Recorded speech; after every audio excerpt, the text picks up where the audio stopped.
굿모닝 인포맥스 함께하고 계십니다. 국내 시장 이야기 좀 해볼까요? LS증권 리테일 사업부 염승원 이사 함께합니다. 이사님 안녕하세요. 네, 안녕하세요. 네, 날씨 춥죠? 너무 춥습니다.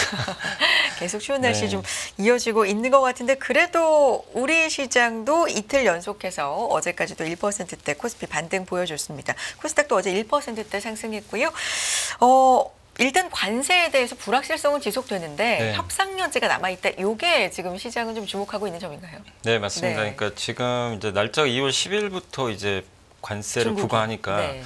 이제 시간이 좀 남아 있는데 트럼프 대통령도 원래 이제 24시간 안에 바로 시진핑 주석과 통화한다 그랬는데 그걸 좀 급하게 하지 않겠다 이렇게 좀 서두르지 않겠다고 했는데 그럼 결국 이번 주말까지는 조금 이제 지켜볼 수가 있잖아요. 근데 이제 시장에서 오늘 뭐 미국도 올랐지만 한국도 조금 이제 나아지고 있는 게 이게 뭐 관세를 무조건 부과하는 게 아니라 멕시코, 캐나다처럼 통화하면서 관세율이 낮아질 수도 있고 우리와도. 네. 네. 그리고 이제 또 연기될 수도 있고 그렇기 때문에 너무 당장 걱정할 필요는 없을 것 같다. 거기에 또 오늘 보면 또 엔비디아 주가 또 다시 올라갔고 어제는 또 하이닉스가 올라갔는데 네네. 또 시장에 약간 이제 부담이 됐던 게 딥시크 때문에 투자를 줄이면 어떡할까 했는데 알파벳이 정말 깜짝 놀랄 만한 또 투자를 하겠다. 이렇게 또 어제 실적 발표를 좀 했잖아요. 이런 것들이 투자 심리를 좀 호전시키면서 국내 증시 다시 이제 2,500선을 좀 올라서고 있고 그래서 좀 우려했던 것들이 지금 뭐 이게 엄청나게 좋은 걸로 바뀐 건 아니지만 좀 완화되고 있다. 네. 그래서 좀 증시가 좀 안정감을 찾고 있는 거 아닌가 이렇게 생각을 하고 있습니다. 엄청나게 좋은 걸로 바뀐 건 아닌데 최악에서 어쨌든 최악까지 가지 않기 위한 네. 협상이 좀 남아있다. 이것만으로도 시장을 그죠. 좀 안도를 하는 것 같은데 이게 근데 이사님 불확실성 아니에요? 그죠. 이제 그래서 네. 또 만약에 협상이 안 돼가지고 10일부터 또 관세 부과하면 또 출렁이겠죠. 근데 이제 출렁여도 그게 뭐 계속 하락하는 게 아니라 그런 뉴스 나오면 한번 또 출렁였다가 또 좋은 뉴스로 바뀌면 또 올라가고 그래서 계속 좀 오르락내리락 할 수 있다는 거. 반복적으로. 그래서 우리나라 증시가 작년 8월부터 이제 빠지기 시작했거든요. 그래서 한 4개월 빠지다가 1월에 올랐는데 하락장은 끝났어요. 하락장이 이제 끝났지만 그렇다고 상승장도 아니잖아요, 지금. 그래서 이제 한 달 올랐다, 한 달 빠졌다 하는 그런 흔히 이제 박스권 장세로 시장이 이제 바뀌면서 트럼프의 말 한마디 한마디에 따라서 좀 출렁일 수 있는 그런 시장인데 그렇지만 이제 우리가 생각해야 될 거는 트럼프의 그 관세 정책이 이미 작년 11월부터는 충분히 우리나라에 반영이 됐기 때문에 최악까지는 좀 어느 정도 선반영을 했기 때문에 저번에 한번 이제 계엄 쇼크 터지고 2,400 깨진 적 있잖아요. 그 밑으로 갈 가능성은 그렇게 높지는 않은 것 같아요. 그래서 며칠 전에도 2,400 딱 50 갔다가 지금 바로 회복되잖아요. 그래서 2,400 정도는 바닥으로 보시고 오르면 600 정도 요 안에서 계속 등락을 거듭할 수 있는 장이니까 여러분들이 이런 부분을 좀 인지를 하시고 뭐 투자하실 분들은 적극적으로 투자를 하시고 왜냐하면 종목 장세거든요. 뭐 지수보다 그렇기 때문에 업종이나 종목에 더 집중하시면 더 좋지 않을까 이렇게 생각을 하고 있습니다. 특히 어제는 반도체, 2차 전지, 뭐 소프트웨어 관련주들 이렇게 좀 강세를 보였었는데 네. 왜 그랬던 거예요? 이게 딥시크 사건 터지고 나서 이미 미국은 시작을 했고 우리나라는 지난 금요일 날 장 열리고 하이닉스가 급나가는데 네이버가 급등하기 시작을 했어요. 이제 그때 이미 시작이 된 거죠. 딥시크 때문에 이제 투자 줄일 것 같고 그 수혜는 이제 저비용으로 AI 서비스 할 수 있는 업체들이 받지 않겠냐. 이게 대표적으로 이제 소프트웨어인데 어제 이제 예전에 그 아프리카 TV 네. 숲도 네. 막 거의 상한가 맞아요. 한번 찍었잖아요.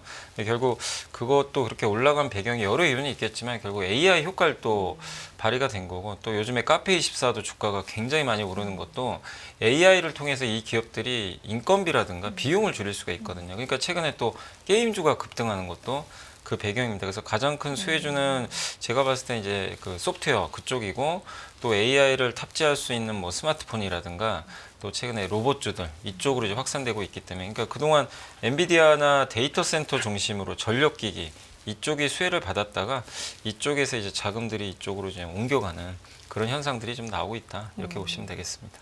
딥시크 얘기 조금 해보면 이사님 딥시크 깔아서 사용해 보셨어요? 저는 받아서? 써봤어요. 네. 네, 써봤고. 저도 바로 깔아서 써봤거든요. 네. 근데 그 이후에 이제 네. 개인정보, 뭐 유출 그렇죠, 위험 이런 그렇죠. 얘기가 나오니까 네. 너무 빨리 받았나 이런 생각을 네. 좀 하기도 했는데 지금 뭐 각국에서도 그렇고요. 정부도 기업도 딥시크 차단령 나오는 곳이 좀 많아요. 네, 아마 네. 뭐 금융사도 그렇고 지금 뭐 어제 보니까 카카오도 차단시켰고 네. 그다음에 이제 뭐 외교부라든가 정보 기관에서는 이제 다 차단하는 것 같은데 그게 그럴 수밖에 없는 게 이게 왜냐하면 이게 데이터 보안 문제가 검증이 아직 안 됐어요. 이게 딥시크가 진짜 안전한 거냐? 그럼 당연히 회사 기밀이 나갈 수도 있는 거고 국가 기밀이 나갈 수도 있는 거기 때문에 정말 당연한 조치라고 좀 보고 있고 그리고 이제 딥시크 측에 이제 그걸 공문을 보낸 것 같더라고요. 정부 쪽에서 이 데이터 보안 문제에 대해서 이제 답변을 좀 해달라. 근데 그게 아직은 이제 답변이 좀 안 와서 그런 걸 검증하고 또 최종 결정을 할 것 같아요. 그래서 그 전까지는 아마 많은 기업들 거기다가 이제 정부 기관 쪽에서는 차단을 할 가능성이 있고 이게 차단한다고 여러분이 못 쓰는 건 아니에요. 여러분이 집에서 쓰는 건 상관이 없는데 이제 그 사무용이나 이제 데이터가 어떻게든 이제 유출될 수 있는 그런 곳에서는 민감하니까 어쨌든 그런 부분에서 이제 차단이 들어갔다. 그리고 대기업들 같은 경우는 뭐 삼성이나 이런 것들은 이미 자체 AI 또 서비스가 있어요. 그래서 사내에서만 쓸 수 있는 그 생성의 AI가 따로 있기 때문에 그런 곳은 아마 챗 GPT도 못 쓸 거예요. 그 안에서는. 왜냐하면 외부 PC를 다 차단시켜 버리기 때문에 그렇기 때문에 이미 보안 조치가 있어서 딥시크는 당연히 거기서는 쓸 수가 없었던 거고 그래서 아마 개인적인 이제 업무 외에 뭐 집에서 쓰시거나 이런 용도로만 아마 쓸 가능성이 높고 계속해서 많은 기업들이 당분간은 좀 차단시키지 않을까 이렇게 생각은 하고 있습니다. 딥시크에 대해서 참 말이 많습니다. 일단 시장에 큰 파장, 뭐 쇼크를 갖다 준 건 맞는데 뭐 여기에 대해서 여러 가지 이야기 긍정적인, 부정적인 양쪽의 이야기들이 다 나오고 있는 가운데 근데 딥시크로 인해서 지금 한창 실적들이 발표되잖아요. 네. 간밤에 너무 많은 실적들이 발표가 됐는데 이 AI 기업들, 빅테크 기업들에 있어서 조금 보는 시선이 달라진 것도 사실인 것 같아요. 네. 뭐 비용적인 측면이라든가 이 부분 좀 어떻게 보고 계십니까? 그러니까 작년에 네. 이제 메타가 대규모 AI 지출을 한다고 했을 때마다 주가가 급락을 했거든요. 좋은 실적인데도 당시에 근데 AI로 돈 버는 걸 입증을 그때 못했어요. 그래서 이제 주가 안 좋았는데 근데 지금 이제 이번 4분기 실적 딱 보신 분들 아시겠지만 메타는 AI로 어쨌든 실적을 증명하고 있어요.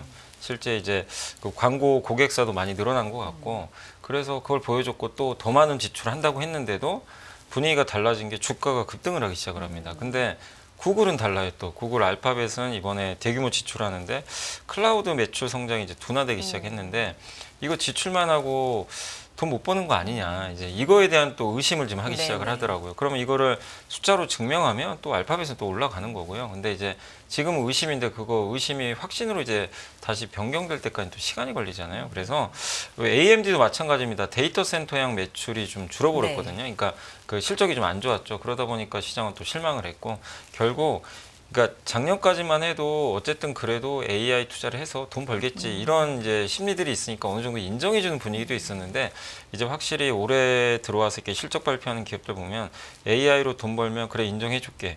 근데 못 버네? 그럼 일단 한번 얻어맞자. 이제 이런 지금 분위기예요. 그래서 팔란티어 보셨잖아요. 그렇죠. 입증하니까 그냥 주가가 그 비싼데도 날아가죠. 퍼가 네. 100배인데 그냥 계속 급등합니다. 그러니까 결국엔 AI에 투자했던 기업들이 성과가 이제 올해부터 내줘야 돼요. 그걸 증명 못하면 주가는 한 번씩 맞을 수가 있다는 거 염두에 두시고 다만 어쨌든 이제 우리나라 입장에서는 그래 좀 다행일 수 있는 게 알파벳 같은 기업들이 지금 증명을 아직은 못 했는데도 불구하고 더 많은 돈을 투자하겠다. 이거는 일단은 국내 반도체한테 또 우호적인 거잖아요. 그래서 일단 자본 지출은 계속 늘릴 가능성이 높고 그게 이제 오늘 또 엔비디아 5%나 네. 오른 거에 영향을 줬기 때문에 아직까지 투자는 이어진다. 근데 우리가 항상 체크해야 될 거는 딥시크 사건이 터졌기 때문에 이 기업들도 그러니까 빅테크들도 지금 당장 뭘 바꾸긴 좀 쉽진 않아요. 근데 이제 그 다음 분기가 저는 되게 중요할 것 같아요. 그 다음 분기에 이거 생각보다 AI로 지금 매출 성장이 안 나오는데 주주들의 요구도 있을 거 아니에요. 근데 혹시라도 자본 지출을 좀 조절을 해버린다. 다음 분기에 만약에 그렇게 되면 이제 또 충격을 또 받을 수밖에 없거든요. 그래서 우리가 자본 지출이 이게 영원히 일어나는 게 아니라 네. 이 빅테크가 반드시 돈 버는 걸 이게 빨리 보여줘야 돼요. 그래야 이게 이제 합리적으로 이런 투자들에 대한 이제 주주들의 어떤 신뢰도 좀 올라가면서 단단할 수가 있지. 투자만 하는데 정말 돈 못 버는 게 계속 지연이 되면 결국 지출 줄일 수밖에 없거든요. 그래서 우리가 지금은 이제 좀 아직은 좀 안심을 뭐 좀 다행스럽게 오늘 엔비디아도 올라온 거 보면 안심할 수 있겠지만 적어도 다음 분기는 한 번 더 확인할 필요는 있다. 이렇게 좀 보고 있습니다. 좀 지켜봐야 될 것 같아요. 정말 자본이 적절하게 투입되어야 할 때 적재적소에 좀 많이 투입이 네. 되는 것도 중요하기 때문에 뭐 이번까지는 이렇게 지나가도 추격하고 있는 걸 저비용으로 네. 확인을 한 거잖아요. 맞아요. 예. 그러다 보니까 다음 분기부터는 조금 더 좀 민감해지지 않을까 이런 의견까지도 들어봤습니다. 그런 가운데 우리가 지난해부터 뭐 위기의 삼성전자 얘기 상당히 많이 하는데 최근에 삼성전자 그래도 큰 폭으로 반등해주고 있습니다. 네. 이게 삼자 회동 이후에 확실히 이 모멘텀을 좀 받고 있는 건가요? 그 삼성은 뭐라도 네. 잡아야 돼요. 지금 잡아야 됩니다. 그래서 정말 이거는 굉장한 기회고 근데 문제는 그거예요. 이 기회가 왔는데 잡을 수 있느냐. 이게 관건인 게 지금 기회가 온 건 맞죠. 기회는 분명히 왔죠. 네. 왜냐면 같이 만났잖아요. 네. 원래는 이재용 회장이 만나기로 한 거 아니고 그렇죠. 전용현 이제 부회장이 만나기로 했는데 무죄 판결이 나서 이제 바꾼 거죠, 스케줄을. 그래서 이재용 회장이 참가를 했고 손정 회장도 예정이 없었던 것 같은데 이재용 회장이 이제 온다는 거 듣고 아마 바로 날라온 것 같더라고요. 아니 그날 사옥에 손정희 의원이 나타났을 때 예. 그 직원들도 와 이렇게 예, 막 소리 다 나왔다고 놀란 것 그러더라고요. 같아요. 네, 그러니까 사실 이제 샘 알트만만 만나는 걸로 알려져 있는데 갑자기 이제 근데 샘 알트만과 손정희 회장은 스타게이트 프로젝트를 이끄는 사람들이에요. 그렇죠. 근데 손정희 회장이 이제 회장 끝나고 나서 바로 인터뷰를 했을 때 스타게이트 프로젝트 논의했다고 또 직접 본인이 입으로 언급을 했거든요. 아, 그러면 이제 여기에 삼성이 들어갈 가능성도 높아졌구나. 그러니까 삼성이 어쨌든 지금은 좀 어떻게 보면 좀 존재감이 많이 약해진 건 사실이지만 그래도 세계 1위 메모리 반도체 회사고 그렇죠. HBM을 못 만드는 것도 아니잖아요. 파운드리도 하고 있고 다만 이제 고객사가 없는 게 좀 아쉬울 뿐인데 어쨌든 이제 오픈 AI나 지금 그 손정희 회장도 ARM이라는 이제 회사를 갖고 있잖아요. 거기서 반도체 설계를 하지만 직접 또 제조까지 하겠다고 하거든요. 근데 그 제조를 원래 지금 TSMC에 맡기는 걸로 알려졌는데 삼성도 할 수도 있는 거거든요. 그래서 삼성한테는 좋은 기회가 왔는데 그래서 올해가 정말 중요한 게 삼성은 지금 설계도 다시 해야 된다. 좀 총체적 난국에 좀 빠진 상태인데 시간은 좀 걸린다 하더라도 어쨌든 좀 재점검을 해가지고 다시 한번 이 반도체 경쟁력을 좀 입증을 해준다면 결국 이 고객들은 다시 전 또 돌아올 거로 보거든요. 그래서 어쨌든 지금 미국도 그렇고 특히 트럼프 대통령 같은 경우는 엔비디아 젠순왕도 불렀고 약간 좀 대만을 좀 약간 좀 네. 불편해하는 그런 시각이 좀 일부 있긴 있더라고요. 왜냐하면 또 이 젠순왕 CEO가 그때 트럼프 취임식 날 또 하필 또 전 안 거길 갔죠. 참석을 안 중국을 하고. 왜 갔는지 모르겠어요. 그러니까 대놓고 그럼 트럼프가 봤을 때는 별로 모양이 좋아 보이지는 않거든요. 그러니까 자기를 뭐 초대 안 해서 그럴 수도 있겠지만 너무 친중적인 행보를 또 보이다 보니까 트럼프 입장에서는 그게 불편하고 그 다음에 불러가지고 아마 중국 규제 얘기를 아마 꺼내지 않았나 싶기 때문에 그럼 결국에 TSMC나 엔비디아 의존도가 지금 어쨌든 미국이 너무 높잖아요. 이거를 바꾸려고 계속 하는 시도들은 나올 텐데 그게 안타까운 게 삼성과 인텔이 준비가 안 돼 있으니까 이걸 못 가져가는 거죠. 네. 그래서 결국 그 준비를 빨리 좀 해서 지금 이번에 어쨌든 뭔가 큰 이슈가 하나 터졌잖아요. 그렇죠. 그래서 고객들이 지금 있기 때문에 빨리 그거를 삼성이 기회를 잘 포착을 해서 공급을 하는 게 지금 가장 좀 급한 일이 됐고 어쨌든 이재용 회장이 복귀를 했기 때문에 그 점은 좀 긍정적이지 않나 이렇게 생각은 하고 있습니다. 그러니까요. 바로 전에 일본에서 전날에 만났는데 또 다시 이제 한국까지 네. 같이 왔다는 건 네. 어쨌든 이게 좀 중요한 의미가 있지 않나 이렇게 그러니까 삼성이 필요하다는 건 맞아요. 맞는데 네. 필요한 거랑 또 능력이 되느냐가 이게 문제거든요. 옛날에는 이런 걱정 안 했는데 아유. 어쩌다 이런 걱정까지 우리가 해야 될지 참 모르겠습니다. 이 스타게이트 프로젝트 조금만 더 얘기하면은 그러니까 자금은 소프트뱅크가 담당하는 거잖아요. 단순하게 좀 보자면 네, 자금 그죠. 소프트뱅크 담당하고 ARM은 이제 말씀해주신 것처럼 설계, 뭐 제조까지도 네. 한다고 하고 오픈 AI는 이제 개발하고 그럼 이제 남은 건 생산인데 네. 그쪽에서 우리가 이제 기회를 잡아보자 이런 거죠. 원래는 엔비디아가 거의 파트너사로 알려져 있는데 왜냐면 엔비디아 외에는 대체할 수 없잖아요. GPU를. 근데 이제 거기에 또 삼성전자가 들어갈 수도 있는 거죠. 삼성이 들어갈 수도 있고 나중에 인텔도 들어갈 수도 있는 거니까 한번 그 변화는 한번 주목을 해봐야 될 것 같습니다. 알겠습니다. 로봇주도 최근에 상당히 좀 두각을 나타내고 있습니다. 이 로봇 같은 경우는 뭐 레인보우 로보틱스 이슈 있고 여러 가지 주목을 좀 받을 때도 로봇은 항상 올라갈 때 이거 단기 테마 뭐 이런 관점으로 좀 생각을 했었기 때문에 네. 근데 이번엔 좀 다릅니까? 이사님 어떻게 보세요? 그러니까 항상 단기 테마가 좀 많았어요. 왜냐하면 그렇죠. 숫자가 뒷받침이 안 되잖아요. 실적이. 네. 예. 그리고 우리나라에서 아직 제대로 돈 버는 기업도 없고 그리고 이제 작년까지는 그거였어요. 그래도 레인보우 로보틱스나 두산 로보틱스가 시총이 제일 큰데 그들을 바라보는 관점은 그 협동 로봇. 예. 결국 이제 뭐 인간과 같이 일할 수 있는 공간에서 할 수 있는 약간 한정적인 부분인데 이제 올해는 바뀐 게 인간형 로봇으로 완전 이제 분위기가 바뀌었잖아요. 휴머노이드라고 네. 부르는. 네. 그래서 레인보우 로보틱스도 휴머노이드 로봇하고 네. 그러니까 보면 두산 로보틱스 주가가 그렇게 썩 좋진 않잖아요. 그 다른 로봇에 비해서. 왜냐하면 거긴 협동 로봇이거든요. 그래서 시장의 분위기가 이 협동 로봇보다 앞으로 훨씬 커질 그 휴머노이드 로봇 쪽으로 바뀌었고 결국 이게 로봇의 끝판왕이잖아요. 어떻게 보면. 그렇죠. 그래서 이걸 이미 테슬라는 몇 년 전부터 준비를 했고 올해 좀 가장 큰 이슈가 됐던 게 결국 삼성이 레인보우 로보틱스 최대 주주 된 거랑 그 다음에 바로 이제 연타석으로 젠슨항 CEO가 이게 수조 달러 사업이다. 그래서 우리가 휴머노이드 로봇에 이 두뇌를 지원해 주겠다. 이걸 CES에서 밝히면서 불이 또 붙었고 딥시크 사건도 로봇한테는 상당한 호재가 된 게 딥시크 같은 저렴한 모델을 이용을 해가지고 저비용으로 AI를 탑재하면 로봇한테 더 좋은 거 아니냐. 이런 이제 얘기들이 계속 이제 확산이 되고 있기 때문에 그래서 아직까지는 저는 조금 조심은 해야 될 게 너무 오를 때 흥분하시면 안 되는 게 숫자 지금 아직 실적이 지금 안 나오고 있잖아요. 그래서 실적이 뒷받침이 안 되면 결국 한 번씩 부러지거든요. 주가가. 왜냐하면 주가는 기대감으로 올랐는데 이게 조선주나 이런 기업들을 보면 숫자가 뒷받침이 되니까 오랫동안 이제 유지가 되는데 이게 왜 아직도 적자지 이런 이제 거에 대한 답을 못 주면 결국 또 이게 매물이 좀 출회가 되거든요. 그래서 앞으로 휴머노이드 로봇은 중장기적으로 계속 관심을 갖고 하나의 산업으로 인정은 받겠지만 아직 그 실적들이 그렇게 썩 좋은 편은 아니니까 변동성 확대에 주의하시고 다만 이제 레인보우 로보틱스나 이런 로봇주들의 시총이 점점 커지면 이걸 테마로 봤던 쪽에서 기관이나 이런 쪽도 이제 하나의 산업으로 바뀌면 이게 패시브 펀드 자금들이 들어가거든요. 그러면 수급이 굉장히 또 선순환 구조가 형성되기 때문에 그런 면에서는 어쨌든 이제 정말 하나의 산업이 될 가능성은 높아졌는데 다만 이제 이 휴머노이드 로봇도 이게 대중화되려면 시간은 좀 걸려요. 일론 머스크 항상 말을 잘 들으셔야 되는 게 뭐냐면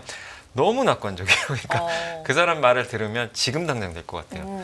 근데 그게 현실적으로 쉽지 않습니다. 그래서 만 대 생산하는 것도 만만한 작업이 아니고 거기 들어가는 배터리도 있고 그 얼마 전에 보고서 보니까 그 휴머노이드 로봇에 들어가는 배터리 이거 딱 탑재했을 때 2시간밖에 사용 못 한대요. 아직은. 네. 네. 그러면 인간형 로봇이라는 건 이제 우리가 생각하는 건 그거죠. 24시간 동안 로봇이 알아서. 근데 실제로는 2시간 사용하고 또 2시간 또 충전해야 되고. 그러니까 이러면 사실 이게 뚝뚝 이제 마치 전기차처럼 끊어져 버리잖아요. 그래서 전기차도 잘 되다가 안 됐던 게 결국 충전 인프라. 이런 게 있기 때문에 대중화까지는 제 생각엔 좀 시간은 걸릴 것 같아요. 그래서 계속 관심은 가지시되 너무 급등할 땐 좀 줄이면서 또 급락할 때 비중을 늘려가시는 트레이닝도 좀 하시는 게 저는 좀 필요하다고 보고 있습니다.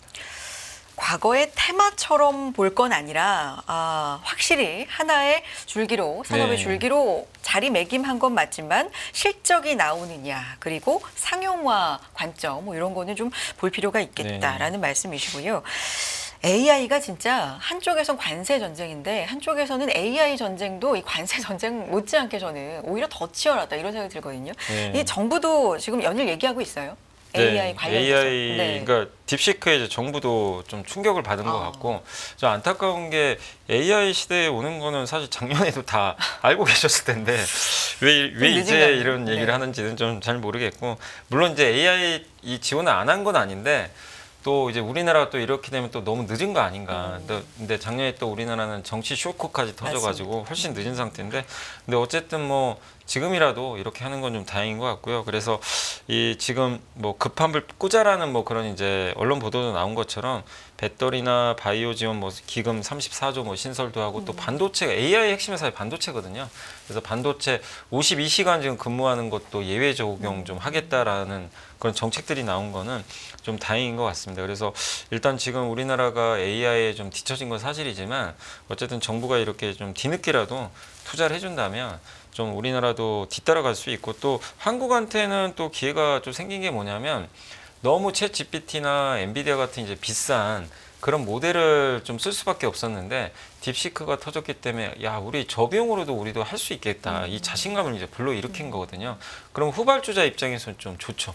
예, 저비용으로 이제 여러 가지 또 실험들을 또 할 수도 있기 때문에 그리고 우리나라에 약간 그러니까 한국에도 카카오나 네이버가 AI를 안 하는 게 아니잖아요. 하고 있는데 이 미국의 빅테크는 막 몇백조씩 투자를 하는데 어떻게 그 정도 돈을 투자를 하겠어요. 그러니까 당연히 경쟁력이 떨어지는데 지금 딥시크가 이제 나왔기 때문에 야 적은 비용으로 네이버도 할 수 있다. 네. 이런 부분들이 이제 작용할 수 있는 거죠. 또 네이버도 지금 이제 올해부터 AI 검색 서비스라든가 특화된 모델들을 이제 내놓는다고 하더라고요. 또 어제 공교롭게도 이해진 의장이 이제 또 복귀를 했으니까 다시 이제 이렇게 복귀했다는 건 승부를 보겠다는 거거든요. AI 쪽에. 그래서 한국도 어쨌든 뒤쳐졌지만 이제는 좀 한번 추격할 수 있는 뭔가 그 발판은 마련되지 않았나라고 생각은 하고 있습니다. 국가 AI 위원회 뭐 전략을 논의한다고 하고 배터리 바이오 34조 원 규모 기술 지원 첨단 전략 산업 기금 신설 뭐 이 이슈도 있습니다. 배터리 얘기 잠깐 하면 배터리 쪽도 사실 실적은 안 좋잖아요. 주가는 좀 가는 측면이 있는데 이건 어떻게 봐야 됩니까? 그러니까 실적이 안 좋을 걸로 예상하고 미리 빠졌는데 그건 뭐 호재도 없고요. 지금 아직까지 트럼프 정책도 당연히 안 좋고. 근데도 막상 또 실적 안 좋으니까 또 빠졌는데 근데 어제는 또 올랐잖아요. 그런 거 보면 이미 지금 배터리 실적 안 좋을 걸 모르는 분이 누가 있겠습니까? 다 알죠. 다 아는데 과연 이제 언제 좋아지느냐? 지금 실적이 바닥이냐 아니냐. 근데 이거는 아직도 지금 명확하지가 않다 보니까. 근데 여기 실적 시즌마다 배터리는 나오는 것 바닥 같아요. 아니냐 이런데도 또 더 안 좋게 나오니까.